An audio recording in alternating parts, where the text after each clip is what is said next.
here. All right, so welcome everyone to the June 15th, 2021 meeting of the Missoula Consolidated Planning Board. Donna, would you please do the roll call for us? Certainly. I know that Andy Mefford, Jim Bichon, and Micah Sewell are unable to attend. So I'll start with the roll call from there. Dave Loomis. Here. Dave Loomis is present. Josh Schrader. Here. Josh Schrader is present. Neva Hassanen. Here. Neva Hassanen is present. Toon Pham. Here. Toon Pham is present. Shane Morrissey. Here. Shane Morrissey is present. Ellie Costello. Here. Ellie Costello is present. Sean McCoy. Here. Sean McCoy is present. Vince Caristo. Here. Vince Caristo is present. Mr. Chair, there are 7 members and 1 alternate present. Would you like to appoint Ms. Costello as a regular voting member tonight? Yes, please. Thank you. Wonderful. So next is approval of the minutes from our last meeting 2 weeks ago on June 1st. Hopefully everyone's had a chance to take a look at them. Are there any revisions or changes that anyone would like to propose to the minutes or a motion to approve? I'll move to approve. Thank you, Dave. Is there a second? I'll second. All right, seconded by Josh. So all in favor of approving the minutes from June 1st, please say aye. Aye. Aye. Aye. Any opposed? All right, the minutes pass. Next item is public comment from members of the public who are joining us tonight and would like to speak on any item that's not on tonight's agenda. So if we could please, thank you, Heather, have the instructions for calling in are on the screen here, either through Zoom or through the phone. You'll need to use the raise hand function to indicate your desire to speak, either in the Zoom console on the bottom right-hand section of your screen or on the phone using *9 to raise your hand. So there is still a delay between us and the YouTube feed, so I will go on mute for a couple of minutes and give folks some time to call in if they'd like to.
Okay, I haven't seen any activity in the waiting room, so we'll close the public comment period and move on to staff announcements. We have the staff memo that was talked about and presented at the last meeting by Bailey Minnick from Missoula County Community and Planning Services is attached here. And Bailey, once again, I thank you for doing this. I think it's super helpful for us, keeping us on track and helping us look backward to what we've done and see here at the planning board and see what's transpired after that point. So thank you.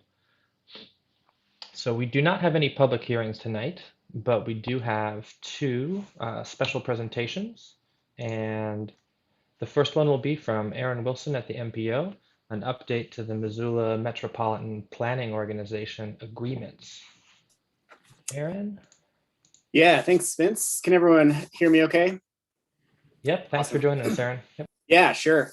Well, thank you for taking 5 or 10 minutes of really uninteresting administrative tasks related to the MPO.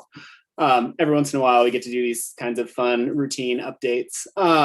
Before I get started, so the bulk of this is just getting your approval to sign some updated agreements related to the MPO, but maybe it's a good opportunity. I'll put this out there. I can give sort of the elevator pitch about the MPO for some of the new members, if that would be helpful. Ellie, I don't know that I've ever cornered you in an elevator to talk about the MPO before, but would that be helpful? Awesome. So the MPO, the Metropolitan Planning Organization, is a federal designation or entity from Missoula due to our population of 50,000 people or more. So every urban area in the country that's over 50,000 people is designated as an MPO. And what that essentially does is gives more local control over federal transportation planning decisions and spending of federal transportation dollars. And so Missoula's been in an MPO since the early 80s. It was the 1980 census where Missoula surpassed, the urban area surpassed that 50,000 mark. And so we've had an MPO for about 40 years now. Part of that is there needs to be a body or something designated as the MPO.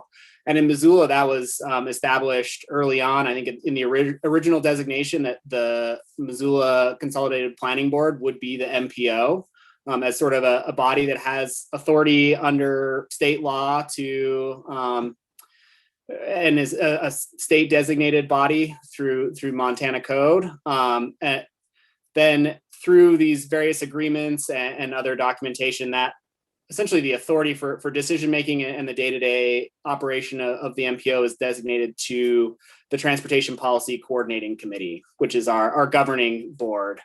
So a little bit of just kind of fine details there, but the planning board is officially the MPO, and then the sort of decision making and other things gets delegated to TPCC. But we do occasionally need planning board as the official designated MPO to sign off on agreements or other documentation with Montana Department of Transportation. And so that's really why I'm here today. Is we have these agreements for a couple of reasons. There's a couple of different agreements that we're updating. And really the only reason we're doing it right now is because of the reorganization at the city recently. So staff to the MPO are housed within the city. And so the city essentially functions as the administrative agent, manages the money, staffs the MPO, and does the other sort of day-to-day staff level work. So with the reorganization, the MPO staff and sort of the part of the city that houses the MPO changed from development services to public works and mobility. And so all of our agreements that reference development services or development services director need to be updated to reflect that organizational change. So that piece of what I have tonight is really straightforward, and I can walk through that agreement really quick. The other agreement that we have that we are updating is our PL agreement, and PL stands for our transportation planning funds. So that's the money we get from the federal government. It comes through MDT and comes directly to Missoula to fund transportation planning. So our long range plan update that we've been presenting over the last year or so is all being funded out of PL funds. It helps fund the planning staff and essentially all of the functions of the MPO. And so we haven't had a PL agreement updated in quite some time. And so we took this opportunity with some of the other changes that need and agreements needing to be updated to get a new PL agreement signed. So with that quick overview, maybe I'll just walk through the 2 agreements, and it'll be a good reminder of some of the things that we do as the MPO. So I will try to share my screen. All right, can you all see? Yep, looks good. All right, so this first one is our agreement for the Metropolitan Transportation Planning process, and this is essentially the agreement that outlines how we are going to conduct MPO or transportation planning as an MPO. And so this essentially designates the planning board as the official MPO. It outlines a number of other just basic agreements in terms of who is on the Transportation Policy Coordinating Committee. None of that is changing. Talks some about voting and non-voting members. Our Technical Advisory Committee, TTAC, which is sort of the staff level advisory committee to TPCC, establishes who is on that. And that's really where the change is coming in, where we have the director for Missoula, or sorry, the director of the Missoula Community Planning, Development, and Innovation, which essentially is a new department that came out of Development Services. And then the director of where is it? Public Works and Mobility for the city. So just a couple of changes here. But this is a good agreement to take a look at if you want to know sort of more about what's required, the basics of what's required of planning and being an MPO from the federal side of things. So pretty straightforward on this one. The other agreement that we have is our PL fund agreement. As I mentioned, this is what's dictating how we receive and are able to spend those transportation planning funds. And so it goes through some of the requirements, the purpose of the PL funds, who's involved in administering those funds. There are some reporting requirements that come along with getting these. That's something that we already do as the MPO. We send quarterly reports to the Montana Department of Transportation just to talk about how we're using those funds. And then there's some basic things about payment and reimbursement of PL funds, which is really administrative and not all that interesting. But there are also requirements in this about, let's see, I can get to. There's non-discrimination requirements. Maybe it's at the very beginning. So this agreement also requires that we are essentially implementing the Unified Planning Work Program. That's something that we update as the MPO every year. We take that through TPCC to basically say how we're spending those PL funds, what we're working on, how many staff hours we're putting towards that, how transit funding is transit planning is being supported. And all of that goes into how we are using these PL funds. So another part of this agreement is just making sure that we establish that UPWP every year and that we're following it and we're doing the work that we say we're going to. So nothing too exciting there, but just a little piece of info that may be interesting from your perspective on how the MPO operates, but also requires the signature for the chair of planning board. So for both of these agreements, I guess the ask today is just for planning board to authorize the chair to sign these agreements on behalf of the MPO and get them updated. So that's all I have to share and ask, but if there are any questions or follow-up or clarification on those, I'd be happy to answer those questions.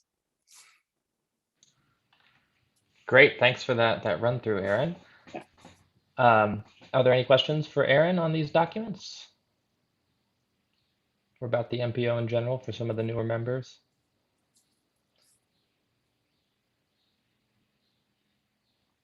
Aaron, I noticed the Infrastructure and Innovation Planning Manager, is that your position? Yeah, so on the PL agreement, the supervisor for the MPO staff is Infrastructure and Mobility Planning Manager, which is me. Okay. Yes. So, and all of that is staying very consistent. It's just change of titles and change of departments. So what's actually being approved is really mundane at the base, but maybe it's a good opportunity to learn a little bit about MPO stuff. I certainly find it interesting. That's why you're in government. Aaron, what's the term of the agreement? Because I think we've seen one of these before in the few years I've been on planning board. Yeah, so there isn't necessarily a set term. The planning process agreement we update every, gosh, I don't know, sometimes it goes 10 or 20 years between updates, but I think ideally we're doing that every 5 years or so just to take a look and make sure there's nothing that needs to change. And then the PL agreements should be updated fairly regularly too, just to incorporate any new federal legislation or process from MDT's perspective, non-discrimination agreements, things like that. So we try to keep them updated anytime something significant changes. We would come back through, or insignificant in the case of just updating some titles. So yeah. Great. Ellie? Oh, you're still on mute, Ellie. Thanks. Sorry. Are the quarterly reports that you all make, are those to us, or who are those reports to? Those usually just go to MDT. So it's a sort of outline of what we've been doing in relation to the work program that we adopt. So typically we just email those along with our invoicing for reimbursement of any transportation planning expenses, so that MDT has documentation that we're actually doing the work that we said we did. But it is something, I mean, we could either send those to planning board as part of the memo, or give more regular updates in terms of what we're working on. They tend to not be super interesting, but it does give an overview of just sort of day-to-day tasks that we've been working on or projects that we have underway. So, yeah. Okay, thanks. Yeah. Aaron, is it fair to say the agreement is essentially passing through the responsibilities for administering the MPO to the TPCC? Yep. Yeah, the process agreement essentially establishes that TPCC is taking on the authority to conduct the business of the MPO. And then sort of what that structure looks like and how decisions are made. Great. Well, it seems a little unconventional, but it seems like it's been working for 40 years. So yeah. And it is it's the same setup at all the two other MPOs in Montana. So it's not necessarily uncommon to do it that way.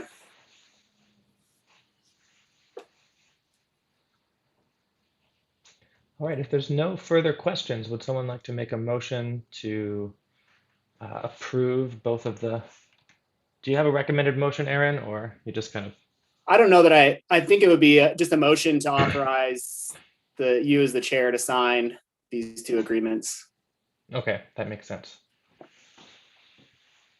Would someone like to make that motion? To authorize the chair to sign the PL agreement and the MPO memorandum of understanding. I'll motion to have the chair sign I need to look at the right language, the PL agreement and the memorandum of agreement for the planning board. I'll second. Thank you, Ellie. Seconded by Shane. Thank you, Shane. So all in favor of the motion, please say aye. Aye. Aye. Aye. All opposed? Okay, the motion passes. Thank you again, Aaron, and have a nice evening. Yeah, thanks everyone. We'll see you all next time. Okay, we'll move on to the next special presentation that we have tonight, which is from Missoula County Community and Planning Services. I believe we have Andrew Hagemeyer here with us again, and maybe some others. And Jenny Dixon, yes. Welcome. Thanks, Vince. And Lindsay is also on the line from the team. And gosh, we got a bunch of staff. Bailey, who's not on the zoning team directly, is on the line. And I think I saw Karen on here too. Maybe not. Anyways, let's get rolling. So I am going to share my screen. Oh, there's the button. All right. And what we're going to do tonight is we're going to start our topical discussions that we discussed at the last planning board meeting, topical discussions on the zoning code. And ideally this would be, more of a conversation, more of sort of a workshop type environment. It's a little tough to do that when we're meeting remotely and we're having to show you the information on like Teams and or through a PowerPoint where you can't see our faces and we can't interact as well. So Vince, I'm gonna leave this question up to you. Would you like us to just kind of walk through everything and then open up for questions? Or would you be okay if we just allowed the planning board to interrupt myself, Jenny, and Lindsay at any time they want with questions or comments? Yeah, I think it's worth giving that a shot because Yeah. see how it goes.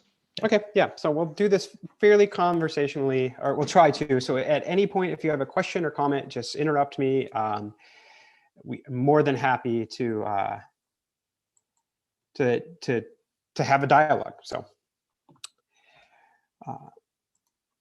you should on your screen now see my slideshow.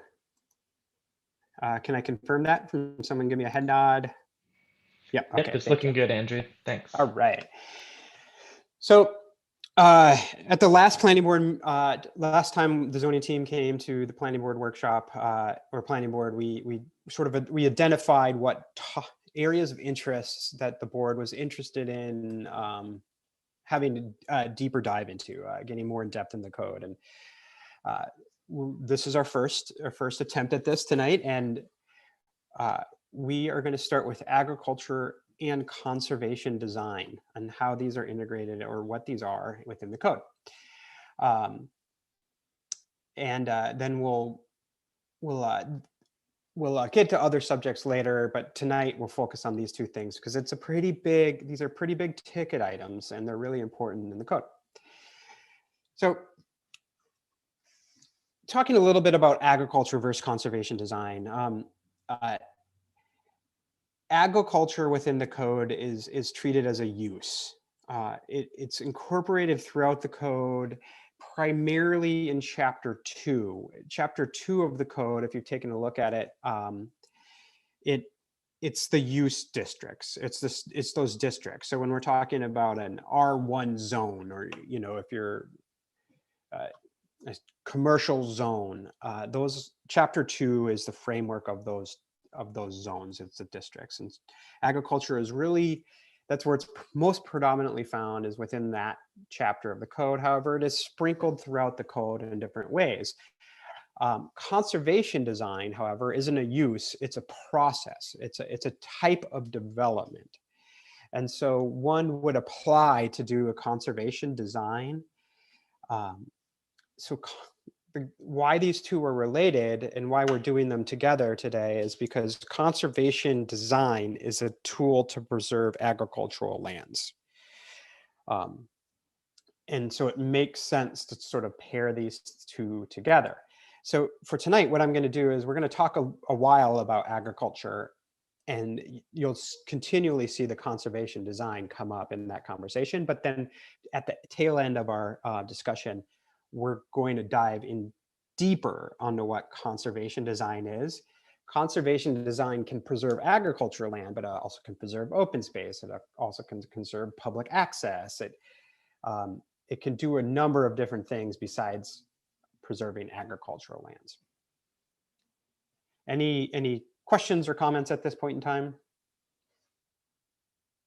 Not hearing any.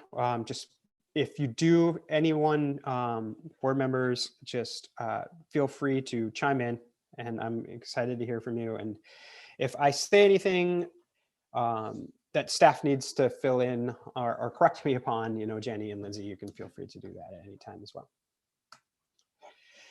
So before we dive specifically into the zoning code, I want to remind you, I want to take a step back and look at the Missoula area land use element. This is our growth policy. And this is really where our agricultural strategy in the zoning code comes from.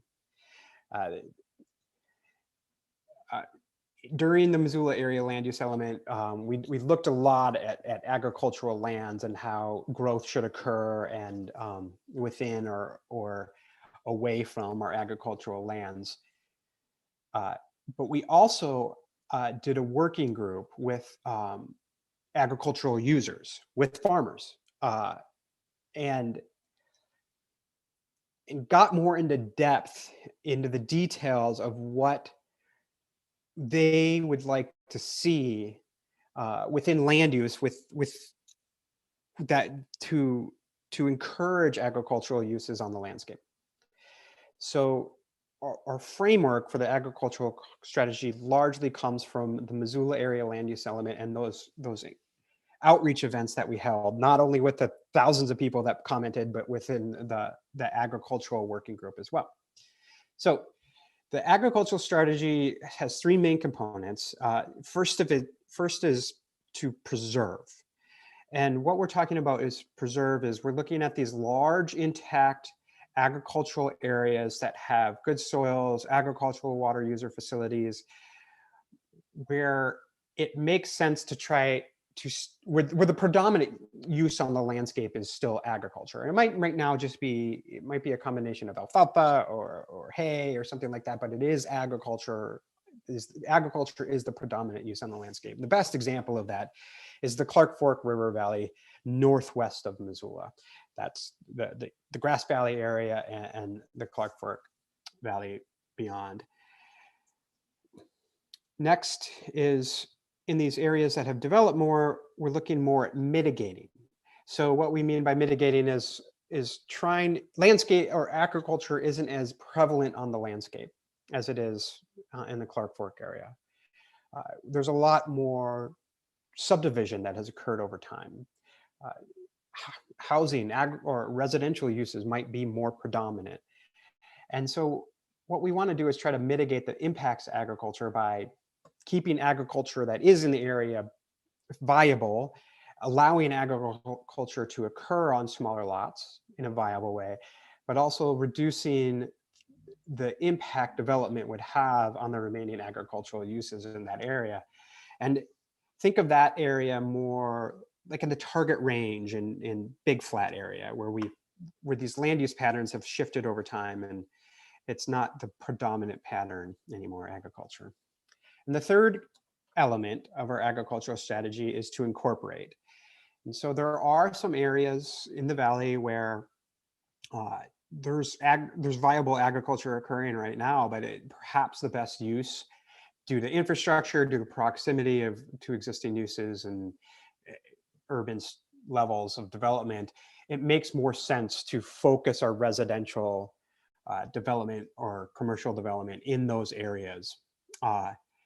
And in a way, that helps preserve agricultural land in other areas if we do that. And so, and we want to see some level of agriculture incorporated into that urban fabric. And so where you see that really happening, the best example is that Swiptacame neighborhood, where the county zoning that existed out there is fairly low density. It may be allowed for, the units may be counted in that whole area is in the hundreds. And we master planned, upzoned that area for thousands of residential units, because that's where we decided we want to grow there. If we can focus growth in that area, we actually will reduce the impacts of growth in the rest of the county. And we've really tried to create opportunities for agriculture to still be present in those neighborhoods. And we've worked with nonprofit partners and also incorporated things in the zoning code. So there is still agriculture present. So that's the framework for our agricultural strategy in the zoning code. Any questions or comments at this point? All right, I'll move along. And feel free to jump in at any time. So getting to the zoning code specifically, and a lot of this came from the working groups that we had or conversations with agricultural users during the Missoula area land use element, is you see four different things. And first of all, you'll see an agricultural specific zoning district, which is new for Missoula County. And I'll get into more details on all of these in a minute. You'll see agriculture incorporated in the use standards. You'll see agriculture. I have to move my window here because I can't read one of these. All right. You'll see the agricultural preservation that, allowing development to occur while preserving agricultural lands. And that's really what conservation design does. And then you'll see income augmentation. So allowing agricultural users to make money in different ways and not, so to diversify the income streams to be more economically viable. So first and foremost is the ag district that we've created. And this ag district is called Agricultural Reserve. It's abbreviated as AGR. And this is really that Grass Valley area headed northwest up the Clark Fork. It is present in other areas along the Clark Fork and along the Bitterroot. These are where we have really good agricultural soils. We have the irrigation systems. So we have, irrigation districts. We have the actual irrigation infrastructure, and we have intact agricultural systems. I maybe isn't the best term, but it's the land use is still predominantly agriculture. It hasn't turned over to a residential use yet. So we want to try to keep them that way. And to do that, we're suggesting a base density of 1 home to 40 acres. And that is consistent with what the Missoula County Growth Policy has had in place in a lot of these areas for well over 40 years. So it's not necessarily a major policy shift. It's just that a lot of these areas are currently unzoned. And so it is taking something that's a policy and putting in a regulation. But it isn't a surprise, and it isn't necessarily a major shift. However, what we're suggesting is that we're not suggesting that the whole landscape be 40-acre lots, 1 house, 40 acres, 1 house, 40 acres. We're actually in this ag district. We're requiring conservation design, which is clustering and density bonuses when there are agricultural soils present. And so what that means is in these areas where clustering design is required, you aren't going to see 40-acre lots. You're going to see 1-acre lots, you're going to see 2-acre lots, and then you're going to see the rest of that area preserved for agriculture. And I'll get into the details on how that's going to work. But, if you have 80 acres, the base density is 2 homes. You could have 2 homes. But with clustering and conservation design, the idea is that you might be able to develop on a smaller portion, say 8 acres of that 80 acres. But then 72 acres of that original acres would be preserved for agricultural use, which is I think a better outcome, in my opinion, than just 1 house on 40 acres across the landscape, because we're trying to create these agricultural areas. Another thing you see in the ag district is permissive ag use standards. You'll see the most permissive agricultural use standards in this ag district out of all our districts. And what I mean by that agricultural use standards is, the basic agricultural that we think of, it's just like, go do it. If you want a wheat farm, you want to grow alfalfa, you want to run cattle, that's sort of a low intensity agricultural use, and that's completely fine. If you want to have more high intensity uses, dairy farm, a chicken, industrial chicken farm, if you want to grow marijuana in an industrial setting, that would also be permitted in these districts, in this ag district. So if you want to process agricultural goods, so if you're a cattle rancher and you also want to process cattle on your property, you would be able to do that in this agricultural district. And that wouldn't be necessarily the case everywhere. So Neva, I see your hand is up. Yeah, so question or thought about this. I mean, I really like the concept. And, the one thing I worry about is that we'd have this limited development is essentially what you're talking about on certain agricultural parcels. And that still is kind of sprawl, right? In a way, because it's still going to be farther out from town and so on. So, I just don't know if it it helps us preserve these good agricultural areas, and I like that. I just also wonder if we're kind of, inadvertently promoting sprawl by allowing this limited development, which I do support, and I support clustering and density bonuses. And I think that one of the big challenges just to throw this out there too, that we're going to have with this is trying to prevent leapfrogging out beyond the land use element map, or the new zoning map when it comes on.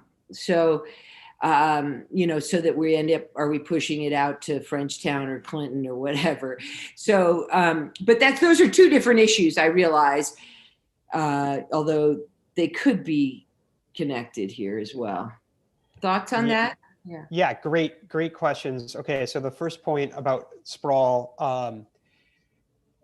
yes, there would be limited development in the agricultural areas. It's sort of a balance between but it's very limited. This is a few houses a year across thousands of acres. It's not going to substantially contribute to sprawl the way unzoned, if this could develop if it was unzoned. Right now, 1 acre lots in the unzoned areas is completely a complete possibility. So it's certainly better than anything we have in place today. And it isn't going to be a substantial amount of people. So I don't think we would worry about too much impact that we would see with high density sprawl at 4 units per acre or 5 units per acre. Sprawl, isn't just about location. It's also about the land use pattern, and it's typically a single use land use pattern. That's one of the characteristics of sprawl, where you have all your commercial in one spot, all your residential in the other spot, and it's auto-centric, where you have to drive to do anything. We won't see that type of sprawl. You might call it more of an ex-urban development rather than an urban sprawl or suburban sprawl. So it's sort of a trade-off because agricultural users, especially on large tracts, they participate in a commodity type economy, and commodity prices vary. And so they when in my interactions with the agricultural users, talking about zoning, they want to, especially when they own larger chunks of land, their wealth is in their land. And as the market fluctuates, or if they need to buy new equipment, sometimes they need to sell off a chunk of land, and allowing some parcelization on a limited basis of their property allows them the ability to liquidate that land as an asset to keep their farm viable. So I do think that's important for the viability of the agricultural users when they own large chunks of land over time, to have that ability to liquidate some of the land. And we get to control that in some respect through the zoning and through this conservation design. Instead of liquidating a 10-acre chunk, there could be able to liquidate, a parcel or 2 or 3 here or there over time. And then, the third point is, it's just there's the trade-off of the property rights issues. And right now, a lot of this is unzoned. And I think this makes it more palatable, having the ability to do this to that argument and to those large landowners. A common argument you hear is that, you're punishing by zoning us for large lots, you're punishing us because we haven't developed. And, this counteracts that argument to some extent. So those are the sort of the 3 points there. And then, did I get to the second question? Oh, the other one was about leapfrogging out beyond the land use element. But we can save that for later. It's kind of a bigger picture question. I could answer it really briefly, which is just, yes, that's a concern. Yep, something we're thinking about. More hands up. Andrew. Oh, good. I can't see the hands, so because Josh. Okay, Josh. Andrew, thank you. This is really interesting. I think it's conceptually a really great idea. My questions are about how water is already a limiting factor to development in these locations. I know down the Bitterroot, and I'm not sure how far that land use element extends down, but I believe it's a closed basin, and so you have one well per lot, regardless of the size, whether it's a 160-acre piece of property or a 5-acre piece of property. You only have your 32 gallons a minute and 10 acre feet a year, and that's my understanding. And so that really is a limiting factor to development on those pieces currently. So I just wondered if you had any observations or any thoughts on that. And then secondly, how would this interact with the family transfer, family split Great phenomenon questions. that has occurred in the past, in a way that ag families have broken off pieces of property, and I think 2 or 3 years later, then you can sell them, and it's been a way to really, in my opinion, get around subdividing or some other way of breaking the property up for sale. Yeah, So, yeah. Water and family transfers, I guess. Yep. So the water rights issue, I mean, you're absolutely right. Missoula is essentially treated, it's treated as a closed basin. I don't know if it is technically a closed basin by the state legislature, but it is in terms of the DNRC handing out water rights. It is closed. And that does limit development potential throughout the valley in terms of large subdivisions. The development community has gotten pretty savvy with how they approach subdivisions now, and they use covenants to basically say you have to have all zero-scaped land. All your landscape has to be zero-scape, no yards, no water in the yards, and that allows quite a few homes, and the DNRC accepts it. So I think we've seen subdivisions come in with 15 to 20 homes and still coming in at that exempt well level. They're being very savvy there, and it's within the rules. So that's one concern, that development could continue to occur, would certainly continue to occur in these areas. We also see the risk of transferring water rights. So most of these large ag users out, and especially in the Clark Fork area, have water rights. They can transfer those water rights. It's a process, it takes time, but they can take their water rights for their agricultural land and turn them over to development rights. And, it's potentially it could make, suburban type development patterns out there, very, very dense development patterns far away from town. Talk about leapfrog. We're talking about Elmar Estates leapfrogging all the way out the Clark Fork Valley. So that's a possibility. A third thing, and we haven't seen too much of that in the Missoula area, but it happens throughout Montana. The third thing that we could be concerned about is that some out-of-state investment firm owns 2 million gallons per day of water rights at the old mill site at Smurfit Stone. And they could decide to create a private water system out of those 2 million gallons per day and start selling it to adjacent property owners. And we could see that private, like Sprawl, occur.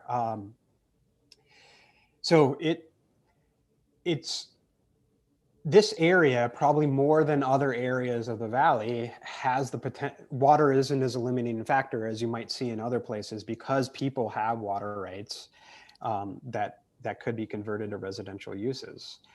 And we could see there's no indications of it happening right now, but we could see a lot of development potential out there. Just in this.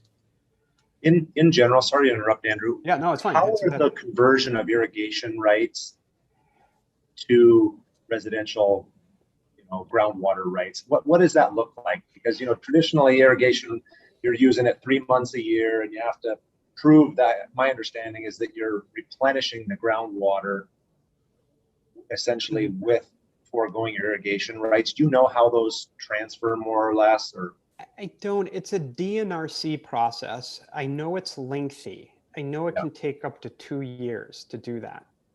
okay. But I know I've seen subdivisions that have done it, that have successfully done it, and so it's completely within the realm of possibility. Okay, so we have another hand raised. Is it Tung? June, yes. Yeah, thanks, Andrew. And this is more of, I'm by no means an expert at this at all, but I'm reacting to the 1 home to 40 acre base. And I'm just was curious if you got any feedback, or if you know, like, would this be a little bit too limiting as far as like, you know, how agriculture is evolving? So for example, if they wanted to have multiple families operate the farm, or intergenerational types of things, or in the case maybe like a cooperative farm where there are multiple partners, is that a thing? And if so, would this be a little too limiting? That's a great question, and I don't know if we'll know the answer to that exactly until we see some actual applications come in. One thing about zoning is it's not a perfect science, and sometimes we get things wrong, and then we go back and change we can go back and change the zoning. But one of the things about the conservation design option in this area is that really brings the development potential to more like a 1 to 10. And so what you would be able to see is you would be able to see a clustering of different family members together on a property. To an extent, if they have 12 kids, they're not going to get 12 homes out there. But there are opportunities for someone to do that, and to divide ownership up and give parcels to their kids. Back to Josh's question about family transfer, they would still be able to do family transfers, but they would have to meet the zoning, so they would have to cluster. The zoning doesn't prevent some, like a duplex. If you have the density to do, say, if you have 40 acres, you have 80 acres, I should say, you could do a duplex. You could, instead of doing 1 home, you could do a duplex. And there's also the ability to do accessory dwelling units. So you could have family members living in an accessory dwelling unit with any home. So there are still opportunities. I would hope it's not too strict. It's not too limiting in that respect. If we find that we are, really strangling the ability for these different new ideas, then we can come back and we can revise the code in the future. Great, thank you. Yeah. And Ellie has her hand up. Thanks, Jenny. Hi, Ellie. I think you might be muted, Ellie. Sorry, second time. I got to get used to this. So a couple of questions. When you described that there, under this designation, you could allow like a processing facility or some greater industrial uses that are related to ag and doing value added. So would that kind of thing need to be clustered in with the development spaces? And then you're envisioning that then you still have these open spaces that those buildings are separate from? So if they wanted to create separate tracts of property to do that use, then yes, they would still have to cluster. If they could use a parent tract. So say you have, there's parcels out there that are already under 40 acres, and they get all the rights that a 40 acre tract gets, that they get to do all the uses, and they can still have a home. The difference is if you're under 40 acres, you can't divide. You've already divided. So you can't shrink that lot anymore. So someone, say if there was Jenny, you can jump in here to tell me if this is possible in the ag district, because I can't really remember. But say if a meat packing plant wanted to move out there and build a meat packing facility, and they needed 20 acres, they could buy a 20-acre parcel and do that, but they couldn't create a 20-acre parcel to do that. Mhm.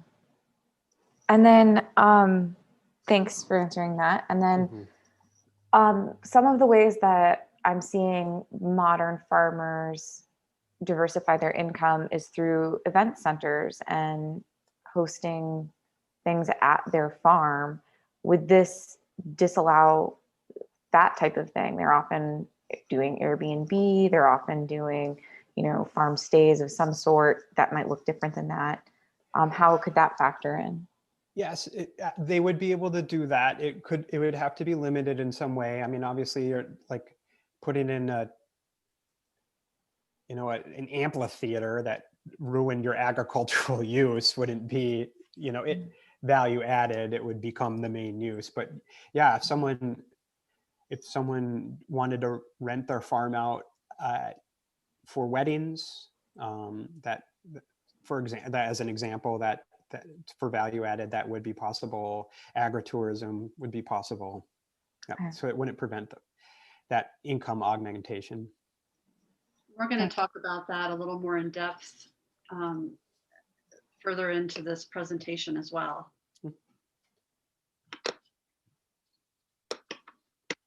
So I'll move along, and feel free to raise your hand or jump in if you have any more questions.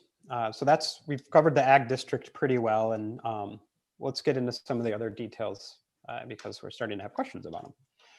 So in terms of the use standards throughout the code are pretty permissive for agriculture. Common agriculture, which is lower intensity agriculture, is allowed everywhere. So, a vegetable farm, a small organic farm, or organic farm, even for that matter, if you want to have goats, chickens, things like that, that's allowed anywhere in the code. However, once you start getting more intensive, that would be more restricted. There are only certain places where you can do the more intensive agriculture uses. And so, Jenny, why don't you explain the difference between a low intensity agriculture and the higher intensity agriculture? Sure. So in our definitions chapter, we define high intensity and low intensity ag, two separate uses. And as Drew just mentioned, low intensity ag is allowed everywhere. And those are the type of activities that do not generate ongoing dust, noise, odor, pollutants, visual impacts, or other adverse impacts on adjoining properties. It doesn't take into account that a couple times a season tilling the field and there may be some dust. It's an ongoing impact that puts an ag use into a high intensity category. Examples of high intensity, let's see here, high intensity ag: dairying, raising, processing of livestock and other animals, large scale commercial growing and harvesting of crops, intensive agriculture, silviculture, and as I said, any ag activity that generates those impacts offsite. But low intensity ag examples include cultivation, harvest of crops, horticulture, urban ag, family farming, and other ag activities where the level of input used by the farm per acre are low. So that's the difference. So think about, let's use marijuana as an example. Marijuana is agriculture. You're growing something. If you want to be a small marijuana producer and have, just your hoop house and grow marijuana in your hoop house, that might be considered a low intensity agriculture use if you have, 100 plants or something like that in your hoop house. Now, if you're going to build steel buildings and have big fans and create lots of noise and lots of odor, a big, large scale marijuana growing facility, that's going to have impacts on the surrounding neighbors, adjacent properties, and that would probably be considered a high intensity agricultural use. And you wouldn't be able to do that in a residential zone or you know, those small agriculture zones. You would have to do it in either the large agriculture zones or an industrial zone. That goes also things for like meat packing plants or large scale dairy producers, or perhaps a small scale dairy producer wouldn't meet the threshold of a high intensity ag use. Looks like Vince has Vince. a question. Yeah, thanks. I was curious about the distinction between the high and the low intensity. Is it a qualitative standard, or are there that's like determined on a case by case basis? Yeah, as we have in our definitions chapter right now, it is more qualitative assessment of impacts that would need to be demonstrated at the time of application. Of course, recognizing the role that ag plays in the state of Montana and the right to farm and all of the uses that are considered ag, we're going to be looking closely at how much impact is being generated off-site to determine whether it's high intensity. That makes a lot of sense. And what's the application? I'm just trying to think through the mechanics of how this stuff actually gets implemented. But so what would say are, you know, as Andrew's example, the small scale marijuana farmer with the hoop house, at what point would they apply and, you know, would trigger a review like this? The triggers for us would be as building permit or zoning compliance land use permit. Or complaints. If the neighbor started complaining, I would think that would possibly, building permit would be, you know, if they came in and wanted to, you know, a hoop house doesn't need a building permit. So I would think they would just be able to manage that without worrying about compliance. But if they wanted to build those structures, absolutely building permits would trigger it. Or maybe if they had a hoop house and the neighbors just all they could smell was weed, you know, and they're going crazy, they would file a zoning complaint, and then we would analyze it and say, you know what, maybe this isn't appropriate for this location. But I have a question on that. But wouldn't it be, if I'm a neighbor and I move next door to the farm and the farm is creating dust and noise and it's impacting me, I don't really have any legs to stand on to make a complaint, do I? Well, what if your neighbor was, so I'm thinking more of a situation like you're in a neighborhood and you just decide you're going to start growing a bunch of weed. So then it would be, that's when it would sort of happen. Yeah. So an existing use, so existing farms like in Target Range or something, mm-hmm. they can create dust and noise. So where would they, if I moved next to those, then I can't really complain, right? So I think it would be an ongoing situation where, you know, like if plowing your field is going to create some dust, but it's not, you're not plowing your field every day, 365 days a year. So there's sort of that, yeah, right. You're doing it wrong if you are. So there's sort of that litmus test as an ongoing impact. And say you are more of a high intensity agricultural use, that maybe you would qualify as an high intensity agricultural use, and development starts coming to you. There's this whole case law about coming to the nuisance, right. And you're supposed to expect it to occur. And it could play out where, you know, you were perfectly fine, but then development occurred all around you, and you would have to move. But that would only be for high intensity uses that probably wouldn't be appropriate for that zone regardless. I don't think you're seeing it. One last quick thing. Could you guys send us the definitions of high and low intensity so we could review those? Because I thought I caught it, but I'd like to look at it. Thank you. Maybe if there's a chat function, maybe someone could throw it in the chat. No, we're not allowed to chat. Oh, okay. Public records or public comment is something like that. Yeah, planning board stuff. Okay. Well, why don't we trog along, because there's a lot more to cover here, and I think we'll answer some questions and stimulate more. So the income augmentation, Ellie's question, within our, so we have one specific agricultural district that's really targeting the preservation of agricultural land and agricultural systems, but there are a whole host of agriculture districts that you know, go from large lot 1 to 40s down to 1 to 10s, 1 to 5s, 1 to 2s, 1 to 1s, and actually 2 units per 1 acre. So all of those have agriculture in their title in some manner. And so agriculture in those higher density places on the 1 to 1s, it's supposed to be integrated into the neighborhood. It's supposed to be, you know, we're trying to encourage that agriculture to continue. And one mechanism is to allow the income augmentation. When you have a small farm, having other ways to earn a little income, and this could apply to larger farms too, can really help you be a viable business. And so there's a few ways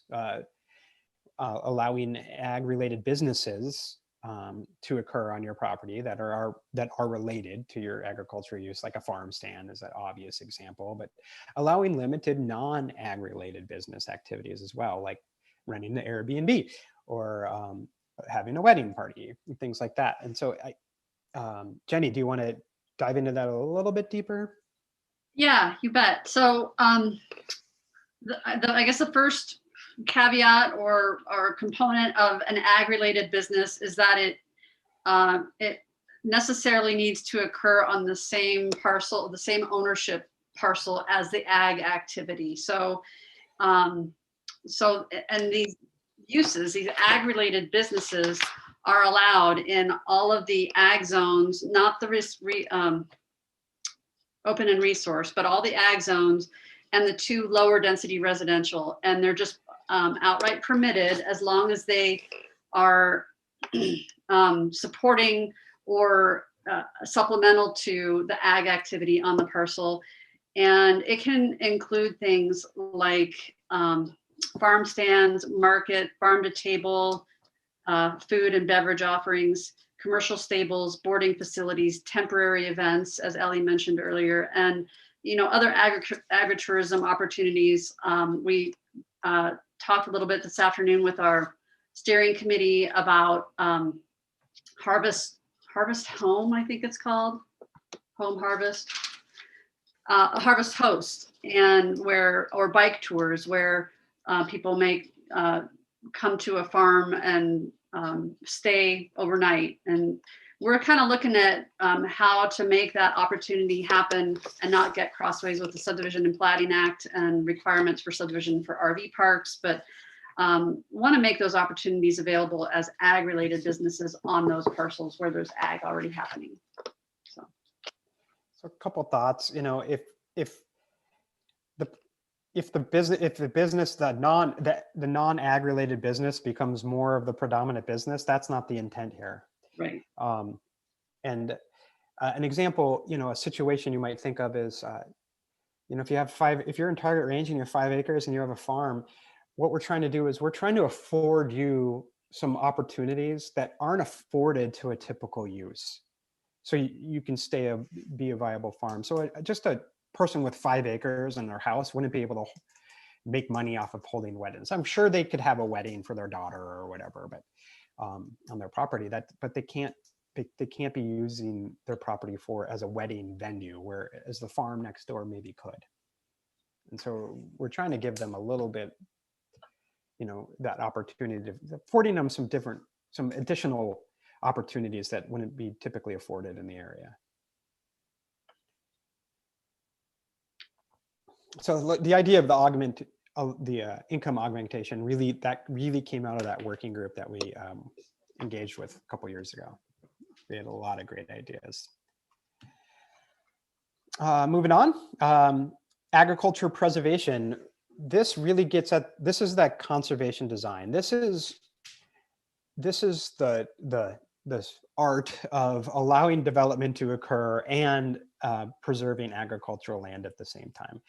If you remember our subdivision regulations, up until the state changed the law on us, we could require mitigation in terms of preservation from the development. We've lost that ability, but through subdivision, but we can still have it through zoning. And so the conservation design, what it does is it incentivizes conservation by increased entitlements.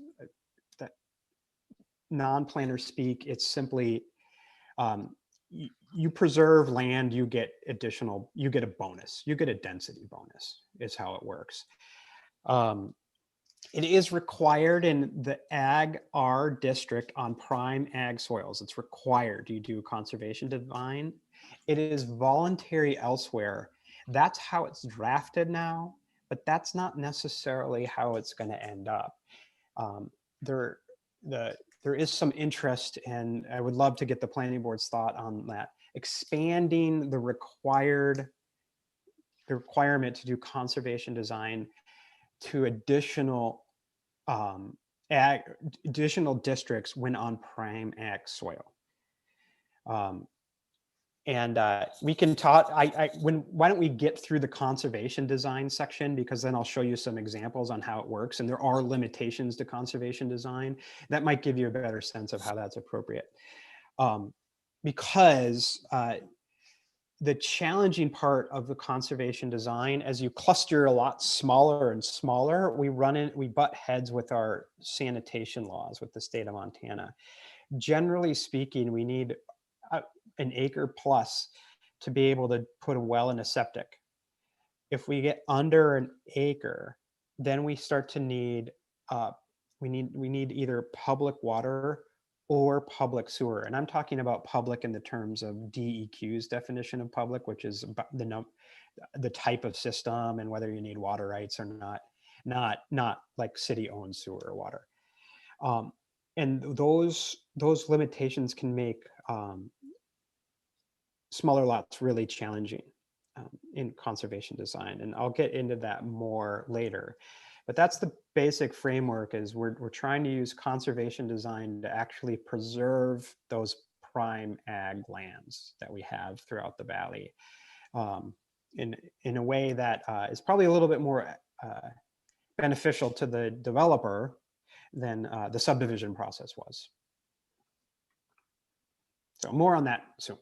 Actually, more on that now. Let's talk about it now. Forgot it was the next slide.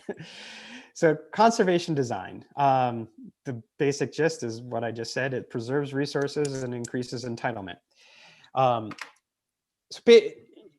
Let's talk about it this way. We're trying to incentivize conservation. We're saying, hey, this is a really important resource. It might be public access to a river. It might be open. It might be a scenic vista. It might be open spaces, ranch land. It might be prime ag soils. It could be an archaeological site, a historic site. But there is some sort of public value to that resource that we want to try to preserve. What we say is, oh, you're going to develop your property. Great. If you preserve that resource as a public good, it doesn't necessarily have to mean in public hands. It's just the fact that it's preserved is in the public interest. Then you are rewarded by an increased development entitlement, more density. So it's trying to incentivize conservation through development. In most cases, as I mentioned, it's voluntary. If you're wanting to preserve open spaces or ranch land, it's always voluntary. But if there is that situation where it is required on the prime ag soils. It requires clustering. So it requires lots to be concentrated together and then some chunk of the property be preserved. And in the benefit to the developer is they get to do more homes. And that helps offset the cost for them too. So here is a typical conservation development. Here's sort of the table that dictates your density bonuses. So if you're preserving 30 to 40% of a project site, and this is not for prime ag soil has a different table that I'll get to in a second. But for most other resources, if you're preserving 30 to 40% of your site, you might get a 140% bonus. But if you're preserving 90% of the site, you could double your density, a 200% bonus. So the more you protect, the more you preserve, the greater the benefit for you as the developer. So here's an example. Let's take a 10-acre parcel. Let's say its base zoning is rural residential and small agriculture 1 in our zoning code on chapter 2, which has a base density of 1 home per 1 acre. So in a traditional design, the best you could do is get about 10 homes on that 10-acre tract. That's if you don't dedicate any parkland or open space. So that means you do a cash in lieu. You give cash to the county parks department and they can use it somewhere else for parkland. Then you don't have to put any parkland in your subdivision. So you might get a design that looks something like this, 10 acres, maybe a little loop road, maybe it's a cul-de-sac, and the entire parcel is either a road or a lot. And we get nothing in terms of preservation. So if that same person wanted to do a conservation design, and this is my fun chicken scratch drawings. It was done on my pad here. It's hard to actually make it look nice. So this is what we get. Say they're going to preserve 5 acres. Say there's an archaeological site on that 5 acres or a historic site. Or maybe it's close to the river and they want to protect it for public access. 50% protected, so about 5 acres, they would get 160% bonus. So that means instead of 10 homes, they could get 16 homes. 5 acres are left open, and you would get a design more like this, where we have this protected open area of 5 acres, and then we would have a clustering of homes on the other 5 acres. So that's just your basic conservation design. However, the preservation of prime ag soil is such an important public good in Missoula. It is something that the community has invested so much time and effort discussing and finding mechanisms to try to protect, that we've substantially increased the bonuses to preserve prime ag soil. So to the point where I think it's really, really going to encourage people to do this. And I think we're going to see people voluntarily do this if it's not required. But if you preserve 50% of your parcel, and we started at 50%, that would double your density if you preserve 50%. If you preserve 90%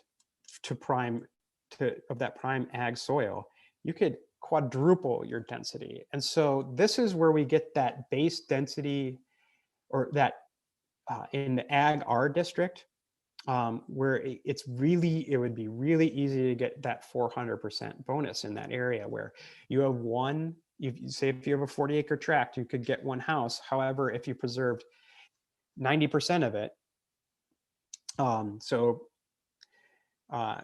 say they put 4 houses on 4 acres and they left the other 36 developed. I think that might be 90%. I'm not doing the math in my head, but they could get, that's how they get that 1 unit per 10 acres general overall density.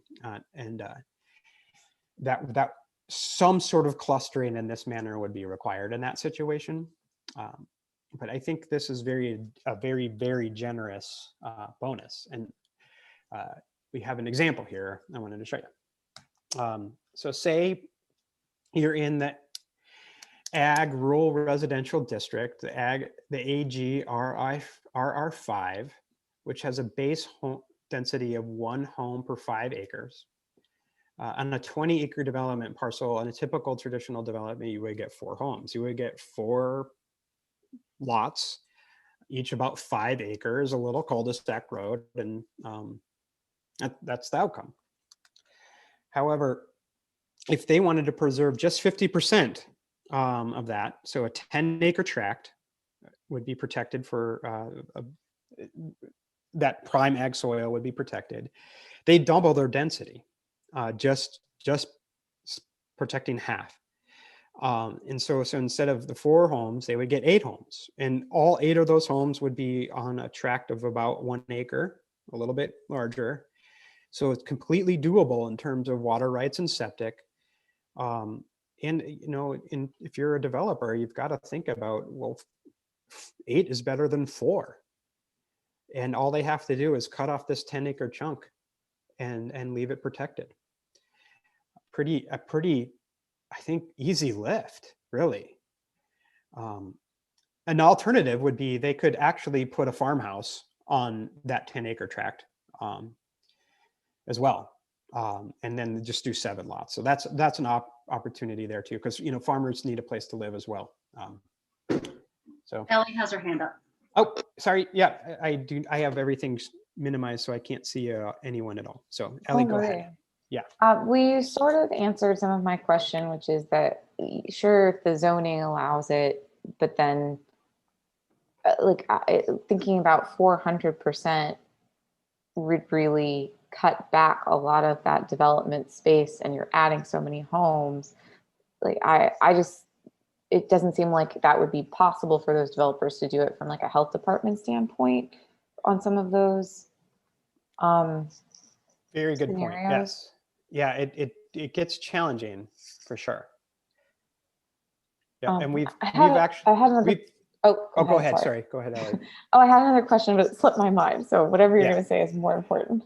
Well, we'll go to the next slide because this is kind of talks about some of the challenges. We've done them. Hands up, Drew. Sorry to interrupt you. Oh yeah. Maybe if we can take those hands if you think it's relevant to this discussion, or you had that one last slide there, Drew. If you want to share that, what do you think? Yeah, well, it kind of gets at Ellie's point, so maybe it addresses some of these other questions. And then, So hold your thought for 1 second, because administration and there's some limitations to conservation design. So first of all, the administration, that preserved area has to be protected through some sort of mechanism, whether it's a deed restriction, a conservation servitude, or a conservation easement. Missoula County, right now, if we're going to be requiring this in any capacity, we need to enable people to be able to do this in the easiest possible way.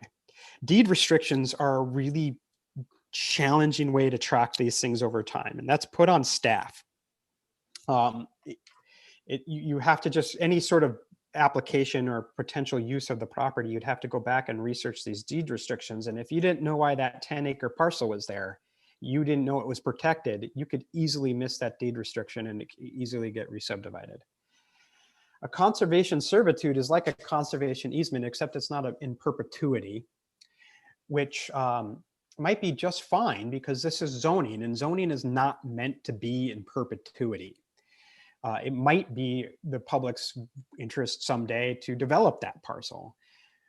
So conservation servitudes can be lifted, and if Missoula County was the holder of the conservation servitude, they would be the entity that decides whether or not it can be lifted. So that would be in the public's interest.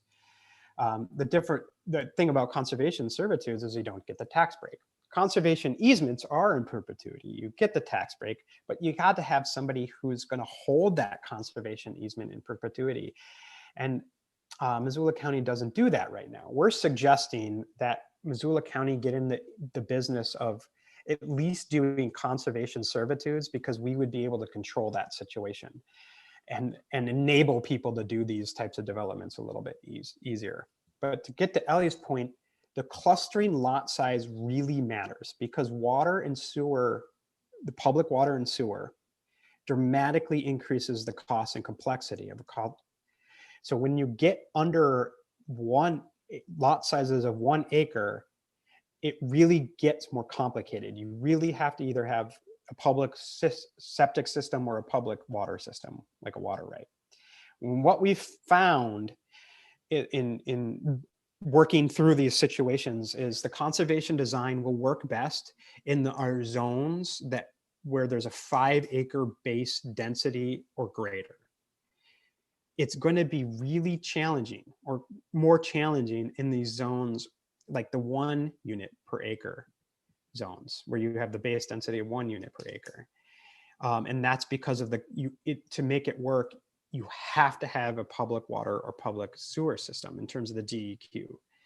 And Just to that's going to clarify, make it it's very, the one dwelling unit per 5 acres or lower density, not higher. Drew, Oh, you. So yeah, just wanted that's to- correct. Yeah.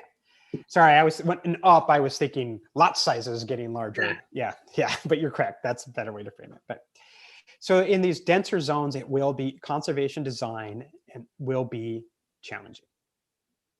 So I'm going to stop sharing because well, I have one more slide, but we will not bring that up.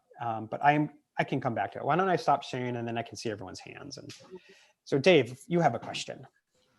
Yes, I do. Just more philosophical about conservation density and the use of it, and what I consider a low percentage to the conservation part. The ones that I've read or studied over the years it's a very high percentage of conservation requirement, depending, of course, on the resource. And I agree that the prime ag is the highest level of resource that needs to be reserved. But there's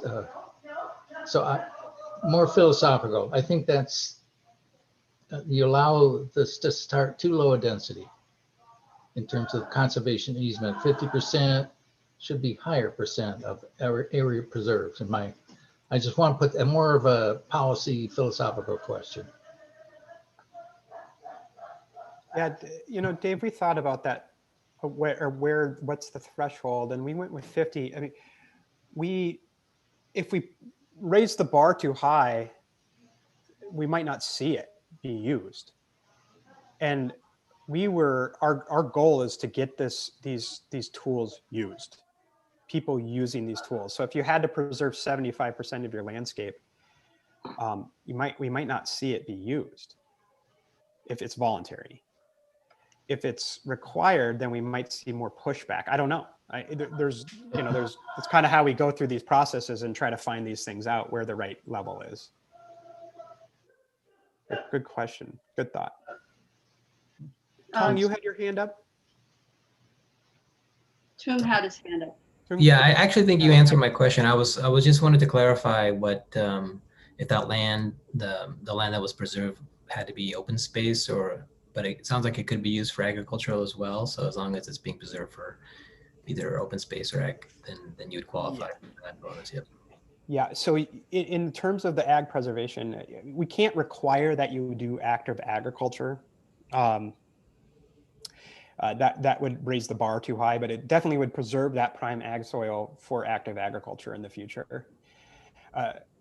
And something we want to do as a county is start working to find people to put on those parcels, lease them or live on them, to be actively looking for farmers and trying to place them in places like, these lots that are created through this process. Shane, your hand is up. Yeah, I just had a question about the conservation servitude. If Mhm. Missoula County was the holder of that, is that a transferable thing? And I'm just thinking about areas that are more adjacent to the city and might get annexed at some point. Is it a transferable servitude that the city would be able to hold, or would it be severed at that point? Well, we could do it. I believe Missoula County could continue to hold the servitude. I mean, what Missoula County is doing is we're not owning the property, we're just holding the development rights to that property. And I don't see why Missoula County couldn't continue to hold it. If it was annexed, the county might find it in the best interest of the public to release the servitude and let the landowner at that point in time, and now it's in the city, maybe it's best to be developed. Missoula County, that's the thing about the servitudes is you can, they're not in perpetuity. If policy changes, if zoning changes, if annexations occur, it can shift. I mean, it feels like the holder of the servitude should be the entity in which should be, if it's in the county, it should be held by the county. If it's in the city, it should be held by the city, so that it's not a different entity controlling that servitude. Sure. I don't know what it's actually called, but and I guess that's, I agree that, wouldn't be the end of the world if the county held it, but it seems like, you know, the city should be making the decisions for the city and not the county if it were to be annexed in the future. Sure. And I can definitely, being in the county, I can definitely appreciate that, that the jurisdiction should have control of the land use within their jurisdiction. And what we've done right now is we've just, in the code, in the draft code, we're enabling the servitude as an option. If the county was going to create a program to be the entity holding these servitudes, we would have to look at all of those aspects. We'd have to create a program around them. And that's part of the administration. One of the challenges with the conservation design, it's really my recommendation to the commissioners, our zoning team's recommendation to the commissioners, that if we're going to do this, the county really need to go all in on it, and at least start accepting servitudes and managing servitudes over time. Especially, if this is a requirement of approval, a condition of approval, then it's only fair that we enable it to occur, and don't say, yeah, you can do your development if you can talk Five Valleys Land Trust into taking this servitude, because Five Valleys Land Trust might just say, no, we're not interested in having that. And then we're not meeting our community's goals of protecting agricultural land or other important open resources. I'm not sure who had their hand up next, whether it was Neva or Josh. So I'll go with Neva. Okay. Just a small point. I think it would be great if you could include soils of statewide importance in your, in that table so that it could also be protected. We don't have a lot of it, but it basically is, almost as good as prime soil. Like, it's just got a few differences in the characteristics that require it to be categorized one or the other. So I'd really like to see that added. I just looked up the map to see how much that would be, and it's not that much land, but it's probably worth doing. Okay.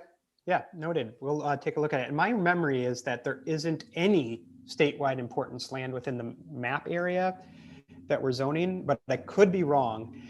But this tool could expand throughout the whole county at some point in the future. And so including it now would be the easier lift, right? Than trying to go back and trying to include it as a zoning tool later. So this zoning might expand at some point in the future to include other parts of the county. And so having that statewide importance, it makes sense. And I think there are some spots in the land use element from my looking at the map, but I don't have the two overlaid. So, but it looks like there could be. So thanks. Yep. Josh had his hand up next.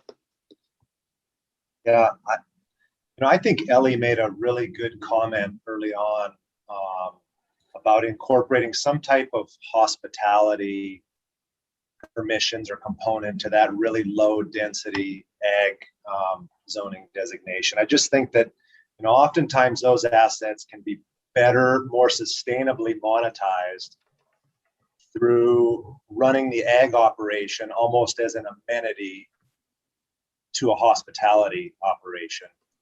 And, I think there's a lot of open space that maybe doesn't necessarily lend itself to really productive agriculture, but may have really unique natural amenities, some riverfront, some riparian area, some great views, some bird habitat, whatever it may be, that could allow a landowner to think of alternatives other than development to keep that as open space. And I think hospitality, farm stays, what have you, it's just a great way to kind of help bridge that gap too that exists between the urban people and the people who are out on the farm. And what better way to do that than to get some of those folks out there to see what really goes on. So I don't know, it's a bit philosophical, but I just think we're seeing a lot more convergence of ag and hospitality as some of these operators are looking for ways to diversify their income and make better use of oftentimes what are pretty unique natural assets. So that's, I would just urge, some consideration for hospitality on that zoning. I might be able to just add to that discussion a little bit, just to point out that whatever role tourist homes might play in that, what you're talking about, Josh, they are allowed in essentially all the ag, residential, and commercial districts. Also, campgrounds are permitted in all the ag districts. Where we run into some difficulty is where it crosses the line into an RV park and then state law requiring subdivision review. So that's a little tricky, and we're trying to hash through that. And yeah, then, I think there's a lot of concepts like hip camp and glamping and other ways to get people out there that maybe doesn't really necessitate permanent structures right. put in place. Right. Good points. And you're not the first agency or entity to bring that up, and we're trying to address that because it's a lot of interest in that. And I think Vince had his hand up next, unless there are other comments on that. Well, first, I would concur with Josh's opinion there. I mean, yeah, I think if any flexibility, it would be valuable here, trying to foresee what people might do with their properties to make them viable. It would be beneficial to have some flexibility in there somehow, or an expansive view of what's possible. So, but my question was kind of a bigger picture one. As we're talking about the thresholds for the different density bonuses and sizes of plots of land and stuff, I'm wondering about the scope of what we're looking at. Like how many parcels, of this type of land are there?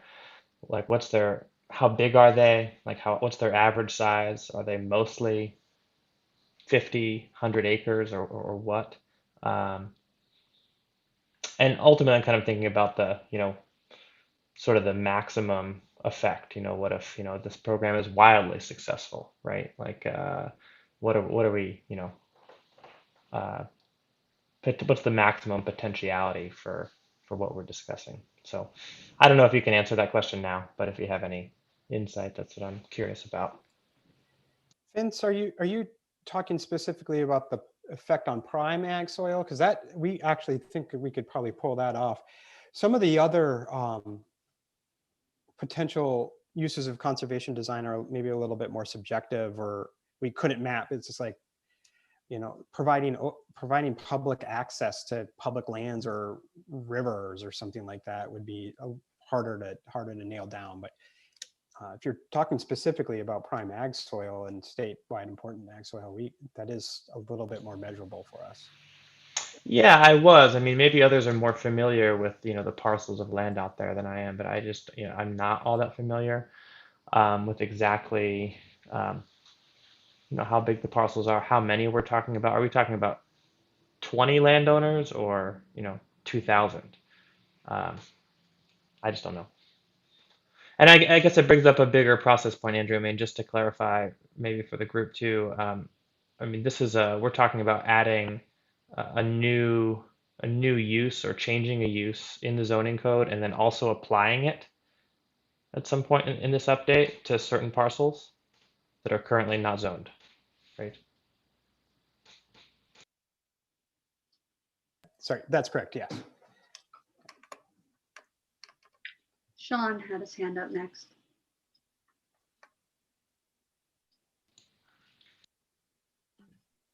Thanks, y'all. I think most of my questions have been answered.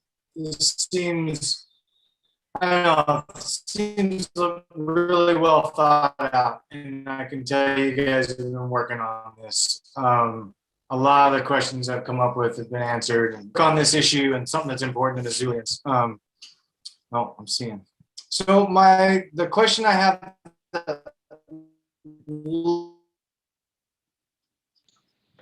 Hey, Sean, you're cutting out a little bit. You might want to try, if you turn your video off, maybe we'll get a clearer signal from you so we can hear your question. Yeah, I just switched up my internet too. Is that better? Yeah, it actually is. Yeah. Yep. I think I was sharing with the kids watching TV. Anyway, so I'm curious if there is, in this relation between like a farmer having some side gig, whether there's a threshold to determine whether or not farming is what their main like income source is, compared to this other side. You know, like, is there a way to tell that? You know, from my perspective, most of the farms that I know, if you're a full-time farmer, real farmer, you're not going to have a lot of time to run your side gig. It's a side deal, other than maybe like the farm stand. So I'm just curious, you know, is there a way to measure that?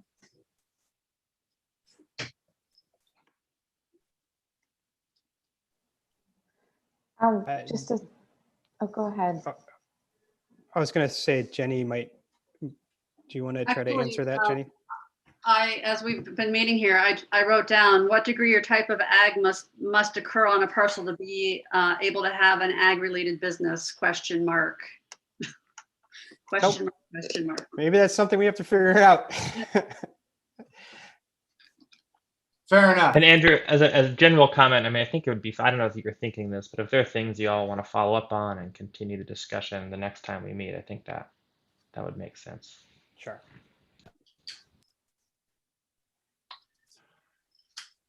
Thanks Ellie, for that, Sean. We'll continue to talk about that and try to clarify it.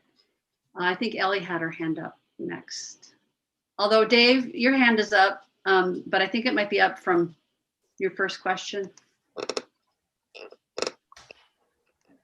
Oh, I thanks. Sorry. And I was just going to share that I'm not sure if the income comparison would be the best way of assessing whether or not that farm is doing agriculture as a business. That's a healthy way, comparing that to like a side gig income.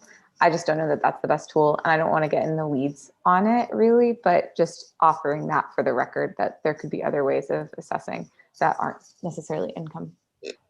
And I agree with that. I think it, you know, our goal with the ag land preservation is to preserve the land, you know, as forever, hopefully.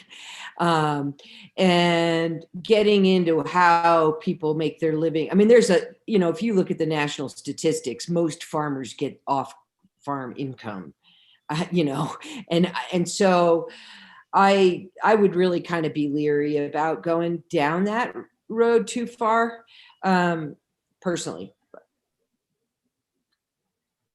There may be a way to measure it based off of intensity of the use. I mean,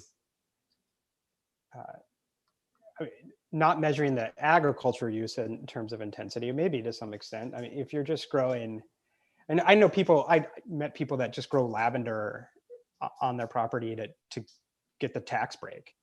I mean, they're not really farming, they're just using it as a cover to reduce their property taxes. So maybe there is a way to look at the intensity of the agriculture versus the intensity of the non-agriculture related business. I mean, if, you know, we batted around the farm stand conversation a lot. Like, what is a 20,000 square foot farm stand subordinate to the agricultural use? That's, you know, a 5 acre farm. Or is the primary use a retail facility? Some of this might have to be really kind of just a subjective case by case situation, but I think it's a really good point that we need to evaluate, think about more. Yeah, I agree. I don't think it's going to be an easy thing to measure, right? Like, it's a pickle of a problem. But I think it's definitely worth consideration because, like you pointed out, there's what some of us call hobby farmers, and then there's farmers. And, you know, maybe they're both preserving the land, so that's okay. Yeah, I mean, that's a really good point. And we don't get to decide who's a farmer. The Department of Revenue decides that. I mean, who has agricultural land that's taxed as agricultural? So.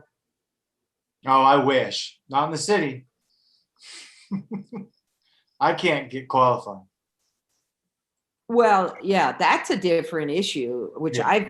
I think we need an urban ag zone, but that Me too.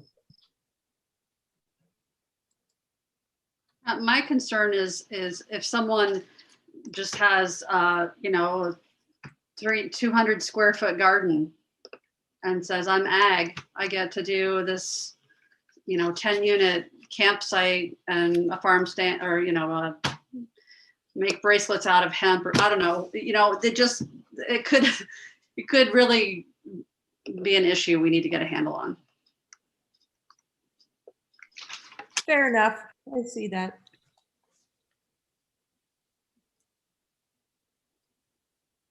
So Ellie and Dave have their hands up, but it might be remnant questions.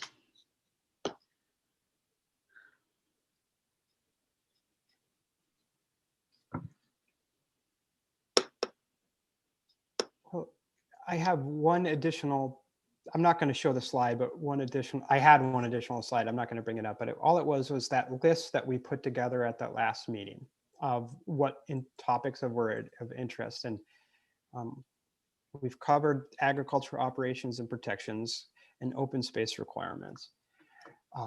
And we've talked a lot about, in a way, limiting the development potential of properties, but also in some way enabling development potential of a property. We were thinking for the next meeting to sort of contrast this and move away from resources and talk more about the urban, the human environment, and really look at residential housing and building standards and development incentives.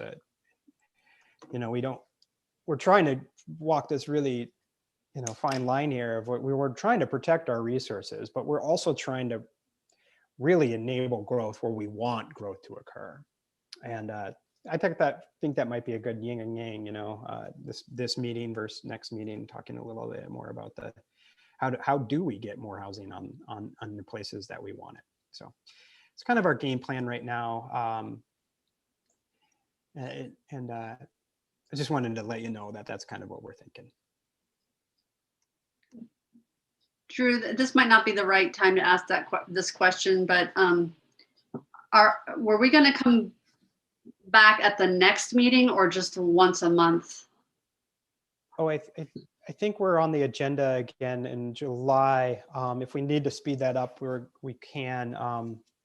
If the planning board has got agenda space for us, but I do believe there are a number of applications in the pipeline that are going to be on their plate, and those do time-wise to take precedence on agendas. So Right. Karen was emailing me about that a bit this morning. So it looks like the next meeting, regular scheduled meeting, is July 6th. And that is our target date for the next time we're on the agenda. Yeah. So any additional questions about what we covered tonight or where we are with the project in general? Oh, Vince has a hand up. Oh, Vincent. And Ellie. Yeah, I had kind of a final big picture question that I've been thinking about, and kind of related to what you just said, Andrew, about trying to locate development through this process where we actually want it to occur. And, you know, it seems like in this process,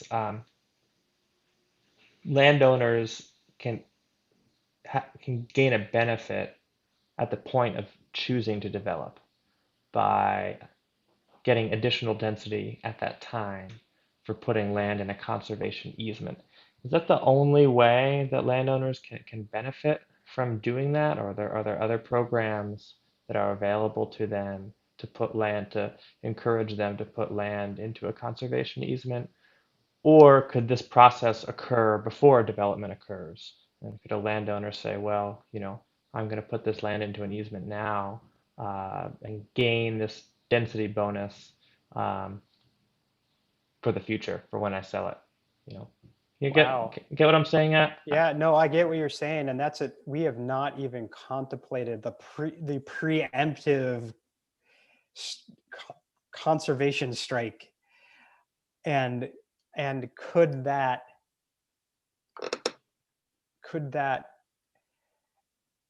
enable or entitle them to additional density?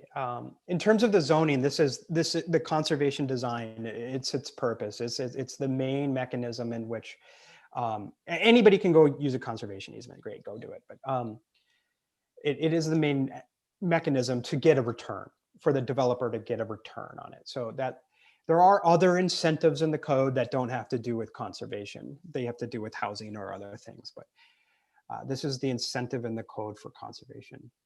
But that is definitely something for us to contemplate. If there is a way someone could preemptively put property into a conservation easement, and still bank on that entitlement, and perhaps use it as a mechanism for resale value. Maybe they don't want to do the development. Right. Maybe they just, Right. yeah. They want to bank it for the future. Maybe they want to continue to use their land the way they're using it. Maybe they're farming, but they want to do estate planning. A great question. Or it could be a way to, if there was a private group or the county with open space lands or other funds wanted to, create some program to incentivize this, it could be a way to kind of open that door potentially. Wow. Yeah. Kind of mind blown right there. Boom. We'll think about that. We'll bang heads on that a little bit. Yeah. I think Ellie raised her hand again. Did you, Ellie? Yes. Yeah. Well, I just wanted to know, are you guys open for general public comment? And if so, how's it going? Yeah, great question. Yes, the code is out there. You can find the code on the web. You can find the zoning map on the web in terms of a PDF. Thank you so much for bringing this up, because it is available to the public. However, we're just finishing building the website that is going to be the main mechanism. We're redoing the website entirely right now, and so we're close to finishing that. That's going to provide a platform for interacting with the public electronically. It includes a map viewer that we're trying to build this map viewer where you can see your current zoning side by side with the proposed zoning, so you can kind of compare the two and have some basic information about the differences. That's proving to be a little bit technically challenging right now. It's challenging our really talented GIS specialist. But we're hopefully close to getting that done. But we don't really want to do a big public push until we have these tools ready.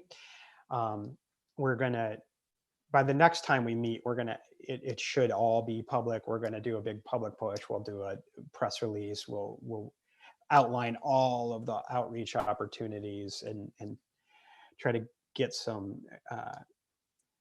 earned media to draw attention to it. So it's the soft launch. We're still in the soft launch phase of the restaurant, and you can bring your friends and family in to eat, but we're not advertising yet.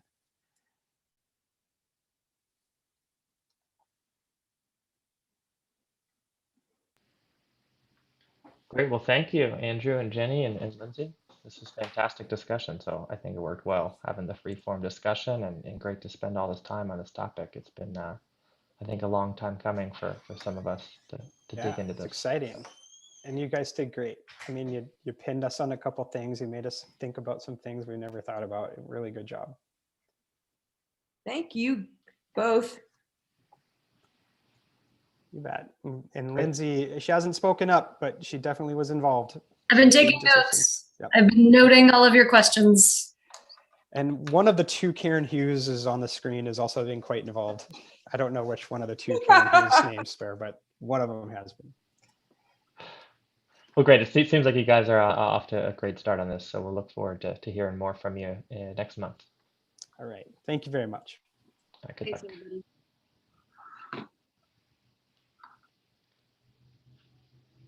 Okay, we're going to move on tonight to the next item, which is committee reports. I believe the TPCC had a meeting today. Is that correct? Yeah, we did Okay. have a meeting today. Aaron presented a few things, one of which was the updates to the agreements that we went through in our meeting earlier today. We also formally approved the adoption of the long-range transportation plan, which was great. So that has been approved by the TVCC at this point. Yeah, that was about it. So big things happening, but yeah, it's great. Great, thanks for that update, Shane. And so you must be, having sat through each TPC or LRTP presentation twice, you must be the foremost expert now on the plan. I would definitely not say that, but I do know a fair amount about it at this point. That's great. And we're expecting that to come back to here at some point, I believe, in the next month or so. Is that your understanding too? I believe that is the case. Great. All right. Any questions for Shane about TPCC? All right. Thanks for that report, Shane. Moving on, we don't have any old business tonight or new business, so we'll go into the comments from planning board members. If any of you would like to speak or have a discussion, this is the time. So we don't talk over each other, we should still use the raise hand, I think.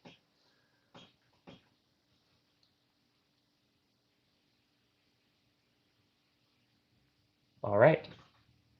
Well then, nice to see you all tonight. Thanks for a great discussion. This was really cool to talk about this topic. I know I've heard, especially from Neva and Sean and from Ellie, outside of planning board, I know these are important topics to you all. So it was really cool to see us deal with this personally.